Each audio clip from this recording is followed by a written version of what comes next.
Hey, good morning. Gregos here.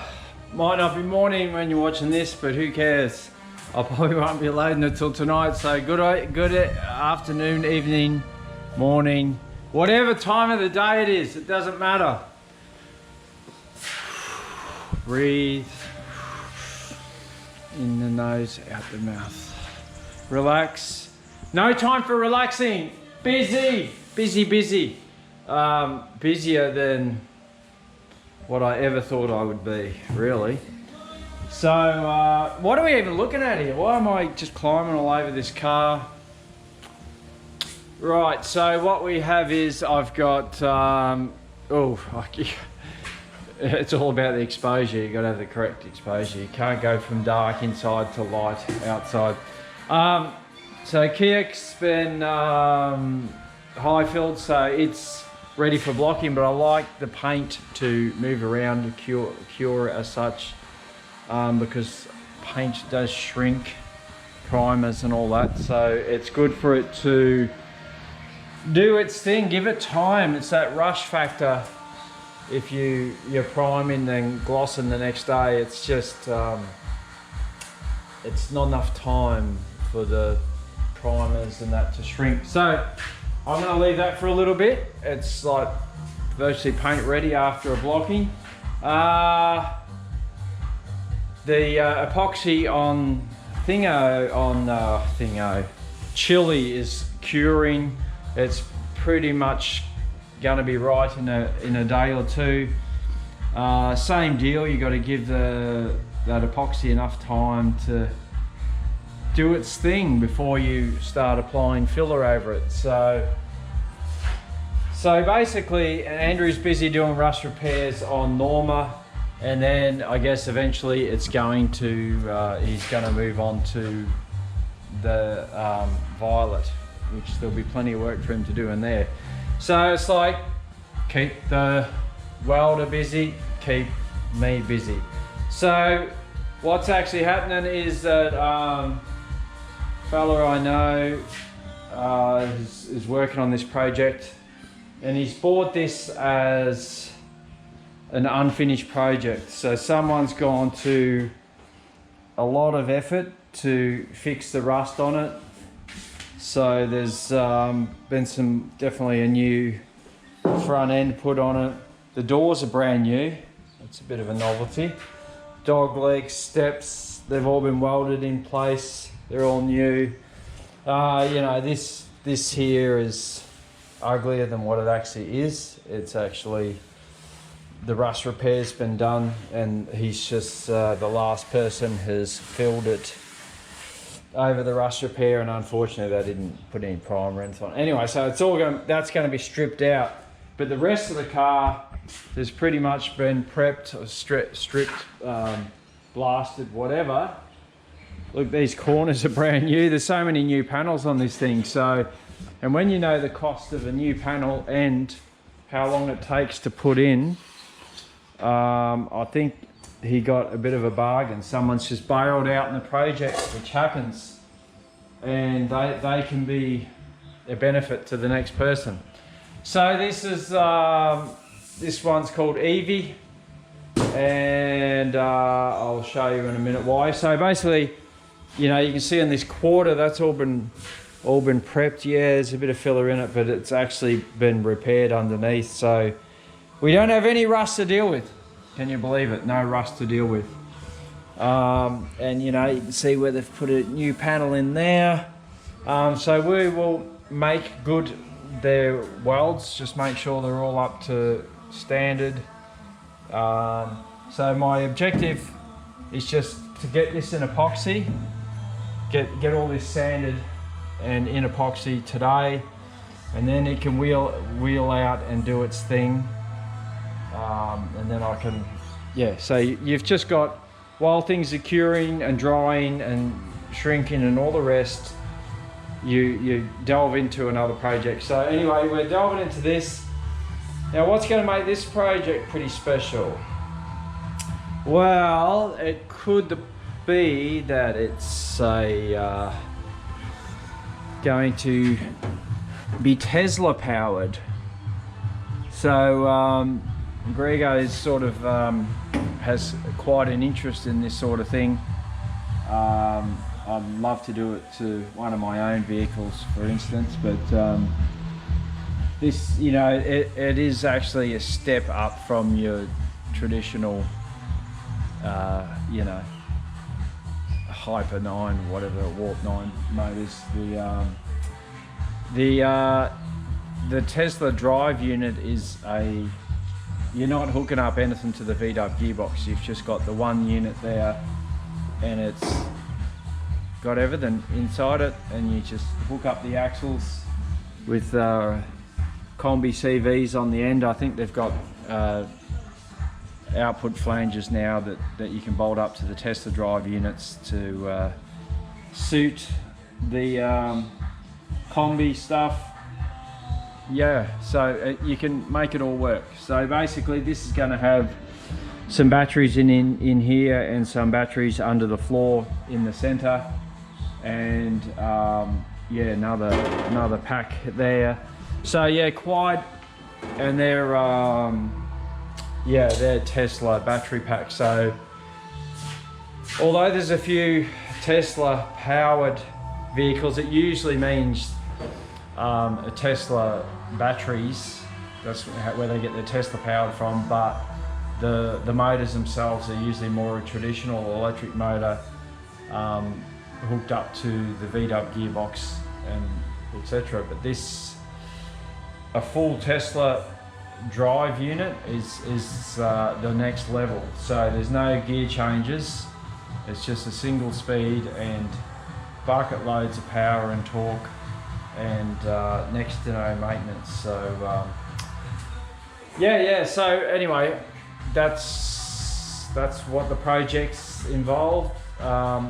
All the dry fit has been done, so everything's been put into place and make up bracketry, etc., to work off the factory mounts and other things. And so there's minimum cutting, if any at all, and possibly only the central heater tube, which, like most of the Kombis I work on, they're not even, the heaters aren't even hooked up anyway. So this would have an electric heater in for the demister, etc. So the heater tube in the center underneath is not needed. So yeah, so basically yeah, that big tube's been removed, so there'll be a battery pack in under there. As you can see, it's all very clean under here. It's been worked on. So a lot of work went into this bus before it was moving on to its next owner, and the work that they're putting into it. So it's basically going to be a very quick job for us because there's not a lot of welding to do on it. So I'm just going to get stuck into it with the heavy sander to get all this bog out, and then probably just DA the rest if that's all been stripped back, and some etch primer or whatever on there. Then it's not going to need too much to get that sanded up, and yeah, happy days. So it's going to be a complete transformation, not just in the body but also in the driveline. So it's going to be something pretty special. Oh, very quiet in there. Yes, Andrew is very he's very, what would you consider it, you know, when I'm making a video he doesn't want to be on the grinder in the background. But yeah, so that's neither here nor there. So yeah, lots going on, and but this one we see as a quick, easy job because of the work that's already gone into it. So that's what we're doing now. So just get this done, but still progressing on the other ones. So yeah, that's the plan, and heaps going on, but we enjoy being busy. So I'll see you when I see you, I guess. Bye. Hey, Grego's here, back again. Oh, hang on. All right, that could be better now. Yeah, so here we are on Project Evie. And what's happening with Evie? I've got to say that there's, out of all the buses we've done, at least, all the vans, the Kombi vans that we've done, this is probably the best, as in all the works, just about all the work's already been done. So normally we've got to give every panel a bit of love, but on the front we've got brand new doors. On the back we've got a brand new, everything's brand new. We've got brand new quarters done on there, on both sides. We've got a brand new front, and this one has already been body worked and flattened down. So what we're left with to actually fill is just this one here, a little bit down the sides here, just to smooth them up a little bit. That's usually the way when you're clamping down to get these folded around. You can put tiny little dints there, so smooth the filler over that. And this quarter panel repair here, and the sliding door must have been the existing sliding door, and because it's in really good condition, bar a little bit of smoothing over needed there. So if you're wondering what the process is for that, so the epoxy's been on, it's cured. With the hardener I use, it's 3 days. You've probably heard all this before, but so once it's actually had a proper cure, then we mechanically sand it. Well, when I say mechanically, you're manually doing it. So I use 180 sandpaper on a little softish block and just get it all scuffed up. So those tiny little sanding scratches you put in the epoxy is what the filler sticks to. So if you're wondering, repairs, basically I use 4 different fillers, believe it or not. So if I've got a section that's had a repair, and where the repair is, where the joint is, it's quite deep, whatever, you'll go to something like this. This is quite a nice product to use. So black carbon body filler, so that's like a fiber filler, right? So it's a really strong waterproof filler that's still quite easy to sand. So if it's really deep, we don't have anything deep on this car, so we don't have to worry. We can go straight for the filler. Yeah, we use that first and then block that back. And then we go on to the Platinum Plus. It's a 3M filler. Now, I guess in theory, you could just spread that everywhere and block it back and be finished. But what I usually do is on the initial fill, on the first fill, so to speak, I use this. It sands pretty okay. It's a little bit firmer, which is good because yeah, it's not sagging too much. But it's not as fine as this stuff. So usually we'll put that on, block it back with 40 grit and 80 grit, and then any low spots left after that, I use this stuff because this sands like bloody awesome. So so that's ultra fine. You know, I suppose you could do the whole repair with that as well, but I know that shrinks a little bit more than that one. So all fillers have got different body to them, and I like using the right product for the right stage. Now, if we've done all the filler work and we've put some polyester on, then and there's some little pinholes or tiny imperfections, then you go with a glaze stuff like this stuff I've just trying out, and it's pretty good too, fast and self-leveling. So it's like a super smooth, shiny filler, and you use that as your final hit. So so you can see slight imperfections in this panel. This one has already been filled and blocked like before we got to it, so that's cool. They've done a good job there because it looks nice and flat. But this here, you know, I'm going to smooth a bit over the whole panel. But here, for instance, over this repair section here, I'll use the 3M filler first, and over like the worst section. Actually, I'm looking at that. I might actually use some of the fibre fill first, actually, the black carbon stuff, yeah.